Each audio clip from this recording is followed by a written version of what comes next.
안녕하세요. 책사임당입니다. 오늘은 스타벅스의 미래라는 책을 소개해 드립니다. 맹명관 지음, 도서출판 세빛에서 발행했습니다. 15년 전 스타벅스 백호점에 숨겨진 비밀이라는 책의 저자이기도 합니다. 누가 혼란스러운 변화 속에 마켓 리더가 될 것인가? 유니콘 기업을 앞서고 코로나 팬데믹도 이긴 스타벅스의 디지털 트랜스포메이션 경쟁력은 과연 무엇인가? 그 비밀을 알기 위해 책 속으로 들어가 보겠습니다. 추천사를 읽겠습니다. 스타벅스가 국내에 처음 상륙했을 때 나는 그곳이 단순히 맛있는 커피를 만드는 회사인 줄로만 알았다. 그러다 스타벅스가 우리 동네 거점마다 들어서는 것을 보면서 그제서야 마케팅을 참 잘하는 문화 콘텐츠 회사구나라는 생각이 들었다. 이제 스타벅스는 내가 25년 몸담은 IT 분야의 첨단 기업으로 보인다. 스타벅스는 늘 내 고정관념 속 분류의 틀을 깨왔던 회사이다. 미래를 주도적으로 이끌어 나가는 회사들은 스타벅스와 같이 기존의 영역을 파괴하고 넘나드는 길을 시도해야 할 것이다. 스타벅스를 통하여 기업과 사회의 미래를 본다. 본질적인 것에 타협하지 않고 시대를 앞서가는 스타벅스만의 내공이 발휘되었다. 세상은 많이 바뀌었다. 스타벅스는 매장에서 모든 것을 해결하려 하지 않았다. 디지털 세대는 디지털로 타협하고 적응했다. 그리고 무료로 매장에 와이파이를 설치해 누군가 꿈꾸었던 제3의 공간을 만들어 놓았다. 그리고 그들과 연결하고 대화하기 위해 복귀한 CEO는 트위터, 페이스북 등 온라인 커뮤니티를 운영하기 시작했다. 그들의 디지털 혁신은 여기에 그치지 않았다. 혁신은 한여름 지나쳐가는 소나기가 아니라 공기처럼 언흔히 존재해야 한다는 것을 알아야 한다. 드라이브스루, 사이렌 오더, 마이 스타벅스 리뷰까지.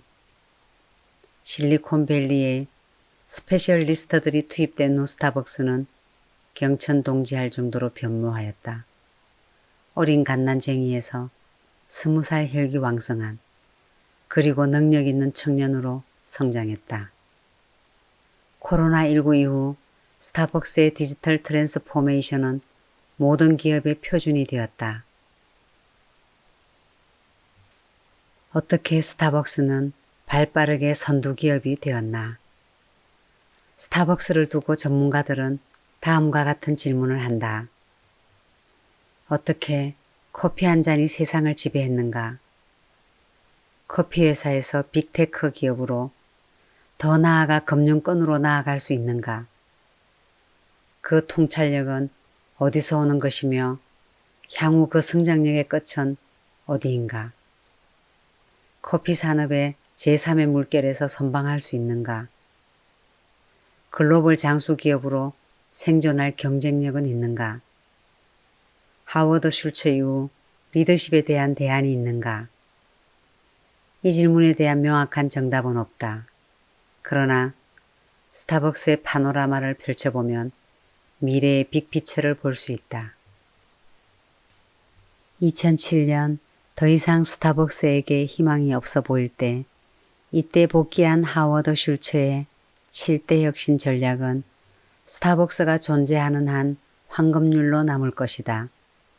스타벅스의 7대 혁신 운동 중 첫 번째, 논의의 여지가 없는 커피 권위자가 되자. 이를 같은 의미로 구체화하여 다시 정리하면 이러하다. 어떤 일이 있어도 커피 맛에 대해 양보하지 말라. 둘째, 우리의 파트너들을 고무시키고 참여시키자. 이 말은 스타벅스의 종업원은 가장 소중한 자산이다. 셋째, 고객들과 감정적 교감에 불을 지피자. 이것은 스타벅스 고객에게 실질적인 보상 프로그램을 만들자. 넷째, 세계 시장에서 우리의 존재감을 확대시키고 각 매장을 해당 지역의 중심으로 만들자. 이것은 미국 내뿐 아니라 빠르게 해외 시장을 공략하자. 5째, 윤리적 방식의 원두 구매와 환경을 지키는 리더가 되자. 이것을 정리하면 회사의 수익과 더불어 사회 환경에 대해 최선의 노력을 다하자. 6째, 우리의 커피에 걸맞는 혁신적인 성장 기반을 구축하자.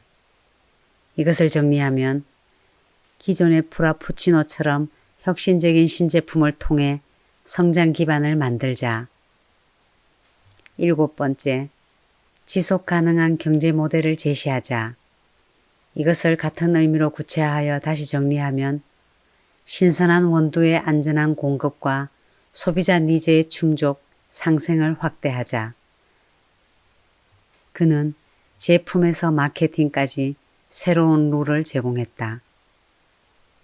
정체성을 잃어버린 임직원을 북돋우기 위해서였다. 그것은 단순히 경쟁사의 공격을 막는 수준이 아니라 중장기적으로 나아갈 바를 제시하는 빅피처였다. 이후 주가는 반등했고 매출은 지속적으로 성장했다. 이는 위기감을 인식하고 명확한 방향을 설정하여 생존할 수 있는 체력을 보강한 것으로 보인다. 아울러 스타벅스는 본사의 일들을 재검토하고 변신의 시동을 걸었으며 새로운 핵심 역량을 위한 적극적인 투자를 하였다. 특히 위기를 기회로 삼기 위해 미래에 대비한 여러 가치 요소, 즉 신상품, 환경, 사회적 책임 등을 언급하였다는 데 놀라움이 크다. 커피 시장과 고객의 라이프 스타일도 과거와 달리 엄청나게 변하고 있다. 코로나19와 디지털 경제의 혁신, MZ세대와 개인주의 경향, 마케팅 건시안에서 벗어나기 위해 세계경제포럼의 클라우스 슈밥 회장의 큰 물고기가 될 것인가 아니면 빠른 물고기가 될 것인가라는 질문에 스타벅스는 답해야 할 것이다. 세계경제포럼 클라우스 슈밥 회장은 큰 물고기가 작은 물고기를 잡아먹는 시대에서 빠른 물고기가 느린 물고기를 잡아먹는 시대로 바뀌고 있다고 했다. 여기서 빠르다는 것은 실행하는 속도가 아니라 방향을 바꾸는 속도를 의미한다. 스타벅스의 마케팅. 코로나19 이후 스타벅스는 모바일 기반의 배달 서비스와 픽업 전용 매장, 드라이브 스루 매장 확대, 그리고 고객 경험을 향상하고 충성 고객을 확보하기 위해 개인화 서비스를 통한 디지털 플라이휠 등 비대면 환경에 적극적으로 대응하고 있다. 마이 스타벅스 리워드 제도를 통해 매장의 성장을 이끄는 것과 함께 모바일 앱을 이용한 사이렌 오더 등을 통해 소비 선순환을 유도하는 데 이는 중장기 성장 동력이 될 것으로 예상된다. 이런 디지털 생태계 구축 외에도 식물성 대체 식품을 기반으로 한 메뉴 출시에 적극 대응하여 비건 및 채식 수요 신규 고객층 유입을 기대하고 있다. 지금까지 언급한 가치 사설의 스타벅스 차별화의 전략은 어떻게 도식화할 수 있을까? 전통에 도발한 스타벅스 파트너에게는 고객 관점과 가치에 도전한 내적 역량이 있었다. 스타벅스의 초기 상품과 달리 내부 경영진의 반대에도 불구하고 도전한 메뉴와 IT 기술은 현장에서 근무한 파트너들의 고객 관점과 가치에서 시작되었다. 그들은 마케터가 아니라 일반 소비자들이 볼 수 있는 객관적이고 이성적인 시각을 가졌다. 그리고 자신의 상품을 가치 있게 차별화하는 데 역점을 두었다. 고객 가치는 어떤 가치를 추구하느냐에 따라 기능적 가치, 감성적 가치, 정신적 가치로 나뉜다. 기능적 가치의 경우 이성적으로 인지하고 판단하는 것을 말하며 감성적 가치는 디자인, 매장 분위기, 직원 서비스 등 고객 취향에 따라 판단 기준이 수시로 달라지는 주관적이면서도 감성적인 가치 항목이라 할 수 있다. 본래 고객 가치를 개선한 스타벅스가 여기에 속한다. 마지막으로 정신적 가치는 추구하는 고객들의 가치를 판단할 기준이 상당히 까다로워 기능적이거나 감성적 만족을 넘어 그들만의 희소 가치를 추구하고 그 가치를 신분 상승으로 받아들이는 것을 말한다. 글로벌 기업들의 고객 가치는 다음과 같다.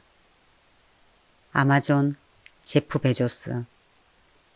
경쟁사에 신경 쓰지 말고 오로지 고객에 집착하라. 넷플릭스, 리드 헤이팅스. 고객과 회사를 위한 최선이 무엇인가 기준으로 행동하라. 샤오미, 레이진. 고객이 원하는 제품을 고객과 함께 만든다. 구글, 레리 페이지. 사용자에게 초점을 맞추면 나머지는 따라온다. 스타벅스, 하워드 슐츠. 한 분의 고객, 한 잔의 음료, 우리의 이웃의 정성을 다한다. 그렇다면 스타트업 커피 업체는 스타벅스 고객의 어떤 가치를 끊고 들어올 것인가? 편안했던 공간인가? 아니면 신선한 원두? 과학적인 접근이 가능한 디지털? 더 나아가 진입 장벽이 높은 커뮤니티? 이도저도 아니면 어떤 고리를 끊고 스타트업 커피는 등장할 수 있을까? 한국에도 마켓컬리, 알라딘 중고서점, 야놀자 등 과거에는 상상할 수 없었던 신흥거인들이 새 영역을 개척하고 있는데 이 환경을 따져보면 마냥 방심할 수만은 없을 것이다. 노키아의 전 CEO 스티브 엘록은 전통기업에게 이토록 어이없는 어록을 날렸다. 우리가 특별히 잘못한 것은 없었다.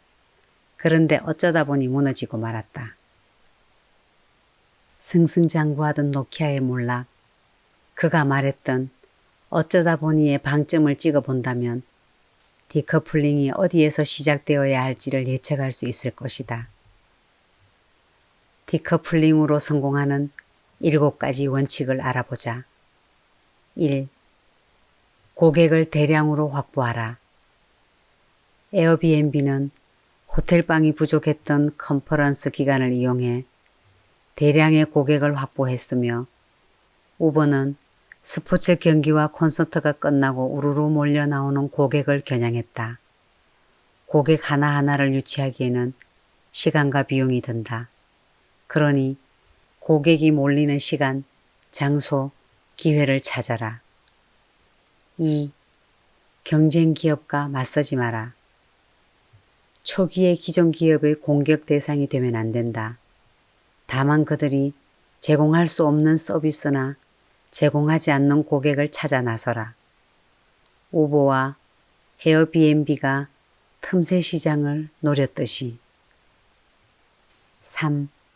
비확장성 방식을 채택하라. 기존 대형 회사가 인터넷 기술 등을 활용하여 확장형 전술을 펼친다. 그러나 디커플링 스타트업은 소수의 첫 고객에게 주목하라. 이들의 욕구를 꿰뚫어보는 통찰력이 무엇보다 중요하다. 4. 초기 고객을 키워라. 초기 고객을 잘 관리하면 이들 스스로가 더 많은 사용자를 끌어들이며 기업 성장의 원동력이 된다. 아울러 강한 네트워크 효과도 기대할 수 있다. 5. 기술보다 발품, 활동을 팔아라.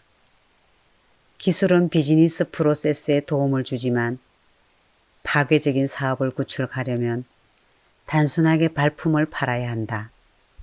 초기 에어비앤비도 첫 고객을 등록시키기 위해 가가호호 방문하였다고 한다. 6. 초기에는 간단하고 단순한 기술, 오프라인 도구로 시작하라. 에어비앤비의 경우에서 보듯이 초기 고객 유치는 오프라인만한 것이 없다. 온라인 채널은 그 이후 작동하는 것이 좋다. 7. 고객의 눈으로 자신의 비즈니스를 보라. 스타트업의 두 가지 고객, 공급자와 수요자의 눈으로 비즈니스를 살피는 것이 좋다.